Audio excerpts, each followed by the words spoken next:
क्योंकि हाल ही में हुए नीति आयोग की जो मीटिंग हुई थी वहां पे हमारी माननीय मुख्यमंत्री, जो देश की एकमात्र महिला मुख्यमंत्री भी है, उनका माइक बीच राह में ऑफ कर दिया गया था।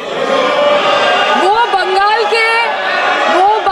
के अरे अभी तो शुरुआत है, ये तो ट्रेलर है, पिक्चर बाकी। चाय से शुरू हुई थी सरकार और गाय पे अटक गई और विकास की मौसी 10 साल में रास्ते में भटक गई। सर, पिछले 10 सालों में 1,12,000 किसानों ने इस देश में आत्महत्या की। घोटाले से लेके सर, नीट के घोटाले से लेके जीएसटी के बोझ तक, एयरपोर्ट की छत टूट जाने से लेके रेल पटरी से छूट जाने तक, तृणमूल कांग्रेस के सदस्य, हर सांसद देश के हर गंभीर मुद्दे पर चर्चा करेंगे। बस यही आपको बोलना था। इसका जवाब अगर आप देश के किसान से पूछेंगे तो वो आपको यही बात बोलेंगे कि चाय से शुरू हुई थी सरकार और गाय पे अटक गई और विकास की मौसी 10 साल में रास्ते में भटक गई। सर, किसान खुद क्या खाएंगे? अपने परिवार के लोगों का खिलाएंगे? अपनी गाय, भैंस, भेड़, बकरी को क्या खिलाएंगे? सर, ऐसे ही वारदात होते हैं जहां गरीबी से जूझता हुआ एक किसान उसको अपनी गाय, भेड़, बकरी को बेचने में मजबूर करते हैं और अंत में जाके वो अपनी खुद की जान ले लेते हैं। सर, पिछले 10 सालों में 1,12,000 किसानों ने इस देश में आत्महत्या की। एनसीआरबी की एक रिपोर्ट के अनुसार 10 साल में हर दिन इस देश में एवरेज में 30 किसान हर दिन अपनी जान ले लेते हैं। सर, इस देश के लोगों का यही है किस्सा कि जिसको जिताया वो राजा की तरह जाएगा और जिन्होंने जिताया वो फकीर की तरह। सर, ये बहुत गौरक्षा की भी बातें करते हैं। देश के लोगों को ये पता होना चाहिए that there is a fodder crisis in India and the union minister has himself stated in a written reply in Rajya Sabha that yes, the country is deficit in fodder.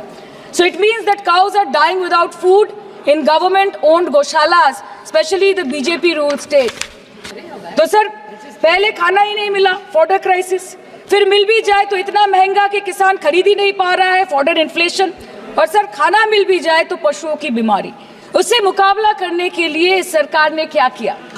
ये बोलते हैं कि गाय हमारी माता है, पर माँ की रक्षा करना इन्हें नहीं आता है। आम आदमी के दूध, छाछ, लस्सी, दही, पनीर पर 5% की जीएसटी, क्रीम, कंडेंस्ड मिल्क, मक्खन, घी पर 12% की जीएसटी और अमीरों के हीरो पर सिर्फ 1.5% की जीएसटी। सरकार उनको रिलीफ नहीं देती है जो विदेश में जाके मिल्क शेक और लाते की चुस्कियां लगाते हैं। ये सरकार उनको रिलीफ नहीं देती जो आम आदमी 2 पैकेट दूध खरीदने से पहले 10 बार सोचता है। सर, बचपन से हम सुनते आए थे कि संडे हो या मंडे रोज खाओ अंडे। India rank 2nd in egg production in the world. और अंडे का फंडा यही है सर कि भारत के बच्चों की किस्मत में महीने में एक अंडा नहीं मिलता। मिड डे मील के चलते हफ्ते में अगर एक आध अंडा मिल भी रहा था तो कहीं धर्म के नाम पे तो कहीं महंगाई के चलते उसे बंद करने की मांग उठ रही है। सर, अंत पे आते हैं मच्छी पे। आप लोगों को ज्यादा पसंद नहीं, पर हम क्या करें, हम तो माछे भाते बंगाली है, हमको तो बोलना ही पड़ेगा। इस बीजेपी सरकार ने पिछले 10 सालों में इस देश के लिए क्या किया, उससे बड़ी तालिका बनेगी कि 10 साल में क्या क्या कर सकते थे पर किया नहीं।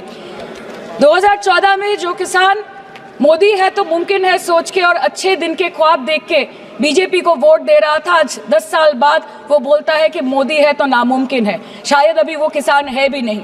तो इसीलिए मैं बोलना चाहती हूँ कि समय बड़ा महत्वपूर्ण होता है अध्यक्ष महोदय, और बड़ा बलवान। बंगाली में हम एक बात बोलते हैं कि समय गेले साधन होबे ना।